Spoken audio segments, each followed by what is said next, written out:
Okay, in this tutorial, we are once again going to go over some of the purchase order entry reports. And really just primarily one that's the most important. And it's like if we go to number 11 on the menu for purchase orders, and the report that we want to run is number 10. And it's the same program in every menu. It's both sales order, work order, purchase order, rental, and quote system. They just open a different set of files, so it's the same report. So I'm going to run number 10.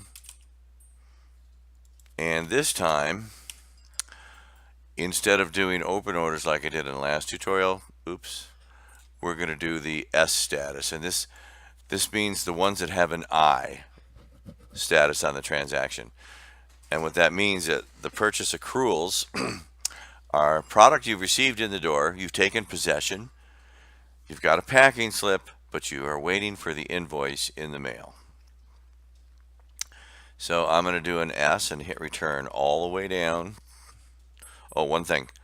I'm just going to specify a specific store because this store is clean. So I'm going to hit return, and I just did a store number of space, so it just shows the one store.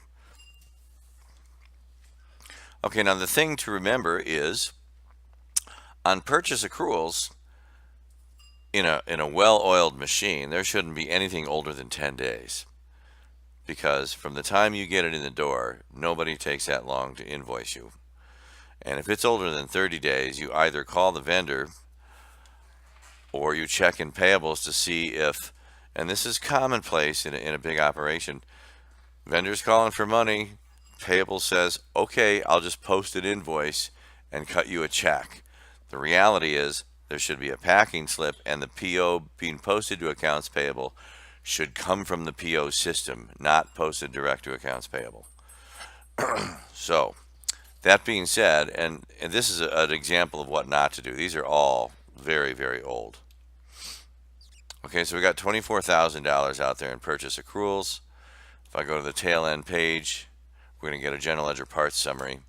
So we got $22,000 in inventory parts. Some stuff gets directly costed out to cost of goods. Subcontract labor, here's one.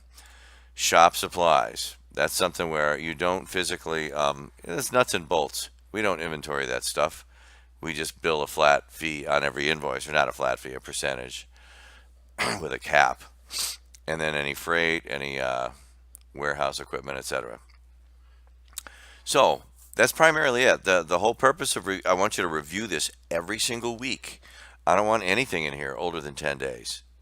And this is a way of listing what's in the PO system and giving you a visual. So if you run it on a report and clean it up, there shouldn't be anything older than that. And if there is, call the vendor, find out why. Okay, thanks for watching.